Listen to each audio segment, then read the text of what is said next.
So in this video, we're going to be thinking about slopes. Well, up until this point, we've really just thought about a slope in terms of lines, right? We have a line here, and how is slope defined? We call it m in algebra. M is equal to rise over run, if you recall, which basically meant that we were taking these 2 points, this little interval, we're going to call it change in x, and we were finding the ratio of the change in our y-coordinate, right? If this is our y-axis and this is our x-axis, we call this delta y, and this is, of course, delta x.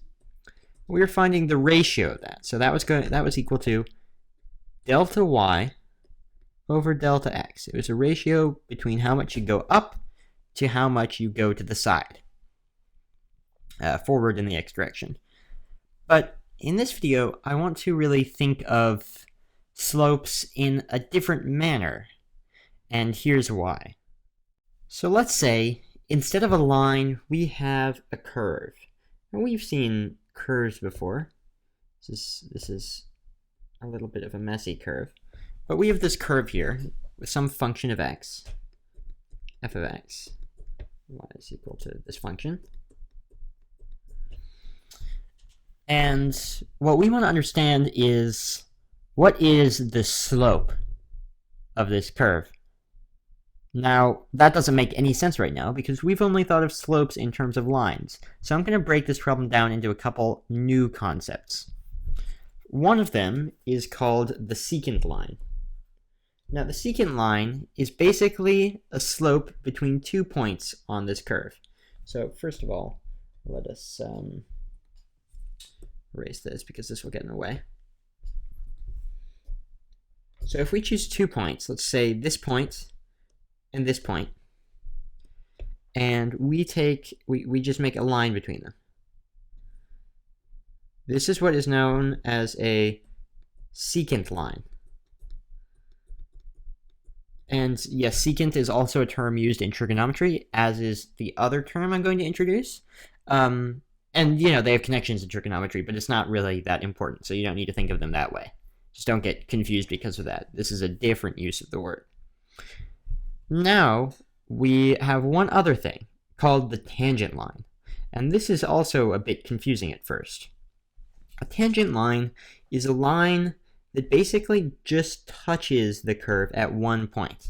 So we have this one point here. Let's call it, I don't know, x1. And we have a line that just scrapes it. It just touches that point, but none others. And it keeps going. But how do we know the slope of this line? Why did I draw it like this? Why can't I have drawn it like, up through there? That touches it at one point. We could say that, right?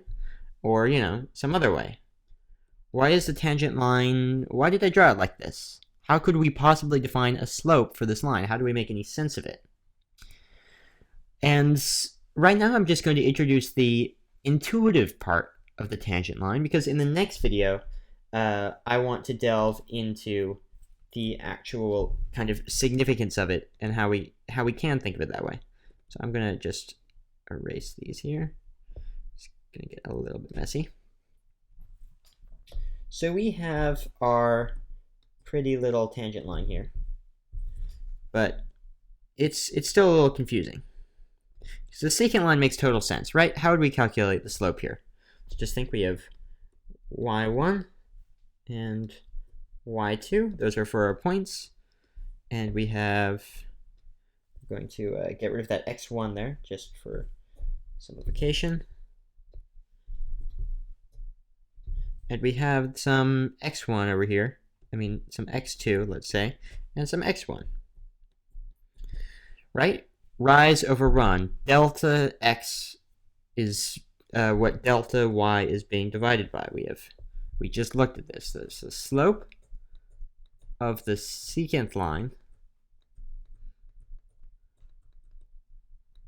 is going to be equal to, it's going to be the change in y over the change in x. So y2 minus y1 divided by x2 minus x1. And that makes sense, right? But what about this tangent line? We just have, let's call this point x3 and y3. As we said, the tangent line touches the curve at 1 point. So we can't assign 2 different points to it. The only thing we can say is, right, y3 minus y3 over x3 minus x3, which is equal to 0 over 0. And 0 over 0 is a really weird number, because first of all, if you divide by 0, that is undefined, right? 1 over 0, 5 over 0, it's undefined. You can't think of it that way. But 0 over 0 is weird because, first of all, let's think about the definition of division. So I'm going to pull this up here and perhaps shift to a different color. So if A over B is equal to C, that means through algebra that A is equal to BC. Can we make this true with the 0, 0? So what if we said that 0 divided by 0 is equal to 3? Would that make sense in this rule? Well, that means that here's our A, and here's our B, and 3 is our C. So that would mean that 0 is equal to 3 times 0. That's true. What about 5? Well, it would be exactly the same thing. So 0 over 0 is this thing called, so like 0 is also equal to 5 times 0, etc. So 0 over 0 is equal to 5 is also true. So 0 over 0 is this weird term that we call ambiguous. It can have any value. It can have any value it wants, but it's a little weird to think about. Dividing by 0 with 0? That's just a tiny bit weird. So we have no idea how to define that slope, because like we actually saw, it is indeed ambiguous. The line could be going in any direction. But the tangent line is really more about an idea about kind of the direction that this graph is going in.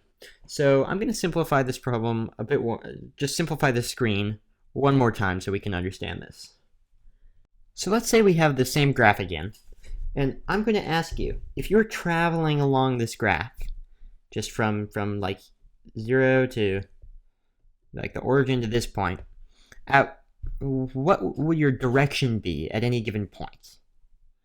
So like if I said here, like right here, where are you pointing if you're traveling along that graph? Well, what I would say if I was asked that question is, oh, well, I'm going upwards diagonally, right? Upwards diagonally, right? That's kind of where it's pointing. We're going, I draw a little arrow here. I'd say, oh, we're going upwards diagonally, just like that. You know, anywhere along here, I could say, oh, no, here we're going downwards diagonally. Right? This seems to be the path that it's taking. If you're moving at a curve downward, you'd say, oh, I'm moving, you know, downward, kind of at a diagonal. But diagonal is kind of a word, that's a word for lines. And we're not dealing with a line, we're dealing with a curve. How can you say that you're pointing in any direction when you're not dealing with a line, right? Because a line, you say, oh, the direction is what the slope describes. But like we said, a slope for a line doesn't make, a slope for a curve doesn't make a whole lot of sense, right? You need 2 points to make a line, and if you try to find the slope at 1 point, you just get, 0 over 0, ambiguous, right? Secant lines can be defined, but secant lines aren't really the whole curve, they're just 2 points. But still, this makes sense, right? That you're pointing in these directions. And that's kind of what the tangent line is doing. The tangent line is really just looking at this direction, the direction of this arrow here, because yeah, there is a direction at each point, just intuitively, that you're going in, right? Up here, I even drew an arrow on the top of the graph. You draw arrows on your graphs. Why don't you draw the arrow like this? Why isn't the graph pointing in that direction here? And you can think of it as you're looking at the trends, right? You're moving upwards here, and you're kind of moving downwards here. If you drew a line at any of these points, it wouldn't make the curve, right? That line isn't up here, right? So you can think of these arrows, these directions, as what the tangent line describes. How you can possibly find the direction, and why this intuitively makes sense to us, however, and the significance of it is what we'll be doing in the next video. So, thanks for watching. Goodbye.